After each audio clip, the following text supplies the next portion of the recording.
ವಿಚಾರ ಸಿಕ್ಕಿಲ್ಲ, ಮಾಹಿತಿ ಲಭ್ಯ ಆಗ್ತಾ ಇಲ್ಲ. ಎಸ್ಐಟಿ ಮನವಿಗೆ ಆಕ್ಷೇಪ ವ್ಯಕ್ತಪಡಿಸಿದ ರೇವಣ್ಣ ಪರ ವಕೀಲರು. ಸಹಕಾರ ಕೊಟ್ಟಿಲ್ಲ ಅಂತ ನ್ಯಾಯಾಂಗ ಬಂಧನಕ್ಕೆ ಕೊಡೋದಕ್ಕೆ ಆಗಲ್ಲ. ಸುಪ್ರೀಂ ಕೋರ್ಟ್ ತೀರ್ಪು ಉಲ್ಲೇಖಿಸಿ ರೇವಣ್ಣ ಪರ ವಕೀಲರು ವಾದವನ್ನ ಮಾಡಿದ್ದಾರೆ. ಮಾಹಿತಿ ಸರಿಯಾಗಿ ಕೊಟ್ಟಿಲ್ಲ ಅನ್ನೋ ಕಾರಣಕ್ಕೆ ನಾವು ಕಸ್ಟಡಿ ಕೊಡೋಕ್ಕಾಗಲ್ಲ. ತಪ್ಪೊಪ್ಪಿಗೆ ನೀಡದಿರುವುದು ತನಿಖೆಗೆ ಅಸಹಕಾರವಲ್ಲ. ಎಸ್ಐಟಿ ಮನವಿಗೆ ಎಚ್.ಡಿ. ರೇವಣ್ಣ ಪರವಾಗಿ ಇರುವಂತಹ ವಕೀಲರೇನಿದ್ದಾರೆ ಆಕ್ಷೇಪವನ್ನ ವ್ಯಕ್ತಪಡಿಸಿದ್ದಾರೆ. ರೇವಣ್ಣ ಸಹಕಾರ ಕೊಟ್ಟಿಲ್ಲ ಅನ್ನುವಂಥ ಕಾರಣಕ್ಕೆ ನ್ಯಾಯಾಂಗ ಬಂಧನಕ್ಕೆ ಕೋರ್ಟ್ ಅವಕಾಶ ಕೊಡಬೇಕಂತೇನಿಲ್ಲ ಅಂತೇಳಿ ಎಸ್ಐಟಿ ಸಲ್ಲಿಸಿರುವಂಥ ಮನವಿ ಏನಿದೆ ಅಂದರೆ ನಮಗೆ ಮತ್ತೆ ಕಸ್ಟಡಿಗೆ ಕೊಡಿ ಅಂತ ಕೇಳಿದ್ದಾರಲ್ಲ, ಅದಕ್ಕೆ ಸಂಬಂಧಪಟ್ಟಂತೆ ರೇವಣ್ಣ ಪರವಾಗಿ ಇರುವಂಥ ವಕೀಲರು ಆಕ್ಷೇಪವನ್ನು ವ್ಯಕ್ತಪಡಿಸ್ತಾ ಇದ್ದಾರೆ.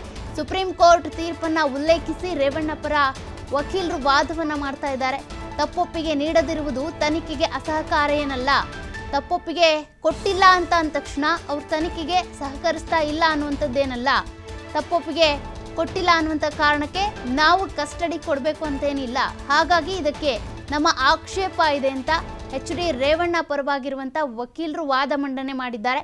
ಒಂದು ಕಡೆ ಎಸ್ಐಟಿ ತಂಡ ನೋಡಿ ತನಿಖೆಗೆ ನಮಗೆ ಇನ್ನೂ ಟೈಮ್ ಬೇಕು, ಅಂದರೆ ಸಮಯಾವಕಾಶ ಬೇಕು. ಹಾಗಾಗಿ ಆರೋಪಿ ಎಚ್.ಡಿ. ರೇವಣ್ಣ ಅವರನ್ನು ಮತ್ತೆ ಕಸ್ಟಡಿ ಕೊಡಿ ಅಂತ ರಿಮಾಂಡ್ ಅರ್ಜಿಯಲ್ಲಿ ಉಲ್ಲೇಖ ಮಾಡಿದ್ದಾರೆ. ಇತ್ತ ಎಚ್.ಡಿ. ರೇವಣ್ಣ ಅವರ ಪರವಾಗಿರುವಂಥ ವಕೀಲರು ಹೇಳ್ತಾ ಇದ್ದಾರೆ, ಅವರು ತಪ್ಪೊಪ್ಪಿಗೆ ಕೊಟ್ಟಿಲ್ಲ ಅನ್ನುವಂಥ ಕಾರಣಕ್ಕೆ, ಅಸಹಕಾರ ನೀಡ್ತಾ ಇದ್ದಾರೆ ಅನ್ನುವಂಥ ಕಾರಣಕ್ಕೆ ನಾವು ಮತ್ತೆ ಅವರನ್ನು ಕಸ್ಟಡಿ ಕೊಡುವಂಥ ಅವಶ್ಯಕತೆ ಇಲ್ಲ. ಹಾಗಾಗಿ ಜಾಮೀನನ್ನು ಕೊಡಿ ಅನ್ನುವಂಥ ನಿಟ್ಟಿನಲ್ಲಿ ಆರೋಪಿ ರೇವಣ್ಣ ಅವರ ಪರವಾಗಿರುವಂಥ ವಕೀಲರು ವಾದ ಮಂಡನೆ ಮಾಡ್ತಿದ್ದಾರೆ. ಅಲ್ಲಿ ಒಂದಷ್ಟು ಅಂಶಗಳನ್ನು ನೋಡಬೇಕಾಗುತ್ತೆ. ಈಗ 4 ದಿನ ಕಸ್ಟಡಿಗೆ ಕೊಟ್ಟಂತಹ ಸಂದರ್ಭದಲ್ಲಿ ಏನಾದರೂ ಲೀಡ್ ಸಿಕ್ಕಿದೆಯಾ ಪ್ರಕರಣಕ್ಕೆ ಸಂಬಂಧಪಟ್ಟಂತೆ? ಪ್ರಕರಣಕ್ಕೆ ಸಂಬಂಧಪಟ್ಟಂತೆ ಆರೋಪ ಇರುವಂಥದ್ದೇನು? ಪ್ರಜ್ವಲ್ ರೇವಣ್ಣ ಅವರ ಈ ಲೈಂಗಿಕ ಆರೋಪ ಏನಿದೆಯಲ್ಲ ವಿಡಿಯೋಗೆ ಸಂಬಂಧಪಟ್ಟಂತೆ, ಆ ಸಂತ್ರಸ್ತೆ ಏನಿದ್ದಾರೆ, ಸಂತ್ರಸ್ತೆಯನ್ನು ಎಚ್.ಡಿ. ರೇವಣ್ಣ ಅವರು ಕಿಡ್ನಾಪ್ ಮಾಡಿದ್ರು, ಅಪಹರಿಸಿದ್ರು ಅನ್ನುವಂಥದ್ದು ಆರೋಪ ರೇವಣ್ಣ ಅವರ ಮೇಲೆ ಬಂದಿರುವಂಥದ್ದು. ಆ ಆರೋಪಕ್ಕೆ ಸಂಬಂಧಪಟ್ಟಂತೆ ಸಂತ್ರಸ್ತೆಯ ಮಗ ಏನಿದ್ದಾರೆ ಅವರೇ ಈಗ ಅದಕ್ಕೆ ಸಂಬಂಧಪಟ್ಟಂತೆ ಹೇಳಿಕೆ ಕೂಡ ಕೊಟ್ಟಿದ್ದಾರೆ. ಅಂದರೆ ರೇವಣ್ಣ ಸಾಹೇಬರು ಕರ್ಕೊಂಡು ಬರೋಕ್ಕೆ ಹೇಳಿದರು ಅಂತೇಳಿ ನಮ್ಮ ತಾಯಿನ ಕರ್ಕೊಂಡು ಹೋದರು ಅನ್ನುವಂಥ ಹೇಳಿಕೆ ಕೊಟ್ಟಿದ್ದಾರೆ. ಹಾಗಾಗಿ ಅದೊಂದು ಹೇಳಿಕೆ ಹೈಲೈಟ್ ಆಗ್ತಾ ಇದೆ. ಆದರೆ ಆ ಹೇಳಿಕೆಗೆ ಸಂಬಂಧಪಟ್ಟಂತೆ ಅವತ್ತು ಬಂದಿದ್ದ ವ್ಯಕ್ತಿ ಯಾರು, ಅವ್ರ ಜೊತೆಗೆ ಯಾರು ಬಂದಿದ್ರು, ಕಾರ್ ಡ್ರೈವರ್ ಯಾರಿದ್ರು, ಎಲ್ಲಿಗೆ ಕರ್ಕೊಂಡು ಹೋದ್ರು, ಅವ್ರನ್ನ ಕರ್ಕೊಂಡು ಹೋಗೋದಕ್ಕೆ ಅಂತ ನಿಜವಾಗ್ಲೂ ಎಚ್.ಡಿ. ರೇವಣ್ಣ ಅವ್ರು ಹೇಳಿದ್ರಾ? ಇದ್ರ ಬಗ್ಗೆ ಮಾಹಿತಿನೂ ಕೂಡ ಸಿಗ್ತಾ ಇಲ್ಲ.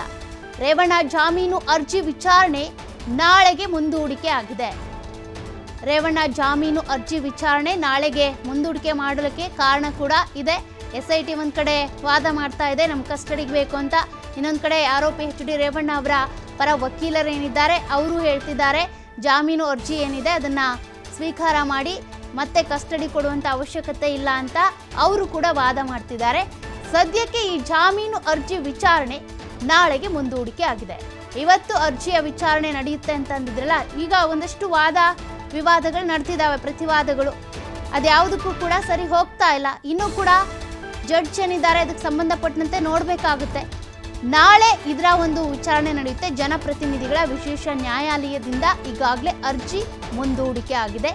ನಾಳೆ ನಡೆಯುವಂತಹ ವಿಚಾರಣೆಯಲ್ಲಿ ಎಚ್.ಡಿ. ರೇವಣ್ಣ ಅವರ ಭವಿಷ್ಯದ ನಿರ್ಧಾರ, ಈ ಜಾಮೀನು ಕೊಡ್ತಾರಾ ಅಥವಾ ಜೈಲ ಬೇಲ, ಇದೆಲ್ಲದೂ ಕೂಡ ನಾಳೆ ತೀರ್ಮಾನವಾಗುತ್ತೆ. ಇಲ್ಲಿವರೆಗೂ ಕೂಡ ಎಲ್ಲರೂ ಕಾದು ನೋಡ್ತಾ ಇದ್ದಿದ್ದು ಅದನ್ನೇ, ಜೈಲಾಗುತ್ತಾ ಅಥವಾ ಬೇಲನ್ನು ಕೊಡಲಾಗುತ್ತಾ ರೇವಣ್ಣ ಅವರಿಗೆ ಅಂತ. ಆದರೆ ಈ ಅರ್ಜಿ ವಿಚಾರಣೆ ಈಗ ಮತ್ತೆ ಮುಂದೂಡಿಕೆ ಆಗಿದೆ, ನಾಳೆಗೆ ಮುಂದೂಡಿಕೆ ಆಗಿದೆ. ಜನಪ್ರತಿನಿಧಿಗಳ ವಿಶೇಷ ನ್ಯಾಯಾಲಯ ಏನಿದೆ ಅರ್ಜಿಯನ್ನು ಮುಂದೂಡಿದೆ. ಒಂದು ಕಡೆ ರೇವಣ್ಣ ಪರವಾಗಿ ಅವರ ವಕೀಲರು ವಾದ ಮಾಡ್ತಾ ಇದ್ರೆ, ಮತ್ತೊಂದು ಕಡೆ ಎಸ್ಐಟಿ ಪರವಾಗಿ ವಕೀಲರು ವಾದ ಮಾಡ್ತಿದ್ದಾರೆ. ಹಾಗಾಗಿ ಅರ್ಜಿ ವಿಚಾರಣೆಗೆ ಸಂಬಂಧಪಟ್ಟಂತೆ ನಾಳೆ ಈ ವಿಚಾರಣೆಯನ್ನು ಕೈಗೆತ್ತಿಕೊಳ್ಳಲಾಗುತ್ತೆ. ಜನಪ್ರತಿನಿಧಿಗಳ ವಿಶೇಷ ನ್ಯಾಯಾಲಯ ಏನಿದೆ ಈ ಅರ್ಜಿಯನ್ನು ಇವತ್ತು ಕೂಲಂಕುಷವಾಗಿ ನೋಡಿದರೂ ಕೂಡ ವಿಚಾರಣೆ ಪೂರ್ತಿಯಾಗಿ ಆಗಿಲ್ಲ. ನಾಳೆ ಇದೇ ಅರ್ಜಿಯ ವಿಚಾರಣೆ ಆಗುತ್ತೆ. ನಾಳೆ ಹಾಗಾದರೆ ಏನಾಗುತ್ತೆ?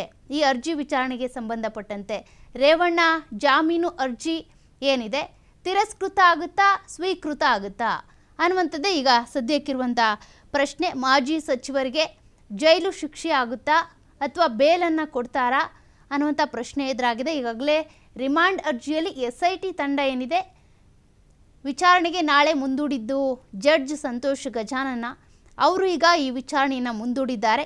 SIT ತಂಡ ಹೇಳ್ತಾ ಇರುವಂಥದ್ದು ನಮಗಿನ್ನೂ ಸಮಯಾವಕಾಶ ಬೇಕು, ಸಿಕ್ಕಿರುವಂಥ ಸಮಯದಲ್ಲಿ ಏನು ಉತ್ತರ ಸಿಕ್ಕಿಲ್ಲ, ಸಹಕಾರ ನೀಡ್ತಾ ಇಲ್ಲ, ನಕಾರಾತ್ಮಕ ಉತ್ತರ ಕೊಡ್ತಾ ಇದ್ದಾರೆ ಆರೋಪಿ HD ರೇವಣ್ಣ.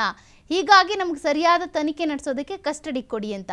ಇನ್ನೊಂದು ಕಡೆ HD ರೇವಣ್ಣ ಅವರ ಪರವಾಗಿರುವಂಥ ವಕೀಲರು ವಾದ ಮಾಡಿರುವಂಥದ್ದು, ಇಲ್ಲ ಈ ರೀತಿ ತನಿಖೆಗೆ ಸಹಕಾರ ಕೊಟ್ಟಿಲ್ಲ ಅಂತ ಅಥವಾ ತಪ್ಪೊಪ್ಪಿಗೆ ಕೊಟ್ಟಿಲ್ಲ ಅನ್ನುವಂಥ ಕಾರಣಕ್ಕೆ ಕಸ್ಟಡಿ ಕೊಡಬೇಕು ಅಂತ ಏನಿಲ್ಲ ಅಂತ ವಾದ ಮಾಡಿದ್ದಾರೆ. ಹಾಗಾಗಿ ಈ ವಾದ ಪ್ರತಿವಾದಗಳನ್ನು ಸದ್ಯಕ್ಕೆ ಆಲಿಸಿರುವಂಥ ಜಡ್ಜ್ ಏನಿದ್ದಾರೆ ನಾಳೆಗೆ ಈ ವಿಚಾರಣೆಯನ್ನು ಮುಂದೂಡಿಕೆ ಮಾಡಿದ್ದಾರೆ. ನಾಳೆ ನಡೆಯುವಂಥ ಈ ಜಾಮೀನು ಅರ್ಜಿ ವಿಚಾರಣೆ ಏನಿದೆ ಏನಾಗುತ್ತೆ, ಹಾಗಾದರೆ ಮಾಜಿ ಸಚಿವ HD ರೇವಣ್ಣ ಅವರಿಗೆ ಬೇಲ್ ಸಿಗುತ್ತಾ ಅಥವಾ SIT ಕೇಳಿದೆಯಲ್ಲ ಸಮಯಾವಕಾಶ ಇನ್ನೂ ಕೂಡ ನಮಗೆ ಕಸ್ಟಡಿಗೆ ಕೊಡಿ, ಕಸ್ಟಡಿಗೆ ತೆಗೆದುಕೊಂಡು ಮತ್ತೆ ತನಿಖೆಯನ್ನು ನಡೆಸ್ತೀವಿ ಅಂತ, ತನಿಖೆಗೆ ಅಂತೇಳಿ SIT ತಂಡಕ್ಕೆ ಕಸ್ಟಡಿಗೆ ಕೊಡ್ತಾರಾ ಅನ್ನುವಂಥ ಪ್ರಶ್ನೆಗಳಿದ್ದೇ ಇದೆ. ನಾಳೆ ನಡೆಯುವಂಥ ವಿಚಾರಣೆಯಲ್ಲಿ ಇದೆಲ್ಲದಕ್ಕೂ ಕೂಡ ಉತ್ತರ ಸಿಗುತ್ತೆ.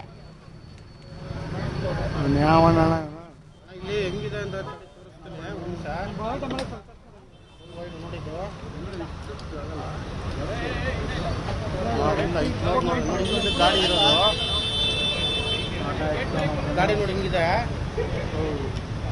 ಕೆಳಗೆ ಹೋಗಿದಾರ ಅಲ್ಲಿ ಮೆಟ್ಲಿಂದ ಹೇಳ್ಕೊಂಡ್ ಬರ್ತಿದಾರಲ್ಲ ಅಲ್ಲಲ್ಲ ಇರೋದು ಕೆಳಗಡೆ. ನಾನು ಸ್ವಯಂ ಕೊಡಿ ಇಲ್ಲಿ ಕೆಳಗಡೆ ಈ ಕಾರ್ ಇದೆಯಲ್ಲ ಬ್ಲೂ ಕಲರು ಅಲ್ಲಿ ಒಳಗಡೆ ಹೋಗ್ತಿದ್ದಾರೆ. ಏನು ಗುರಿ ನಾವು ಅರ್ಥ ಇಟ್ಟಿದ್ದೇನೆ. ಹಾಂ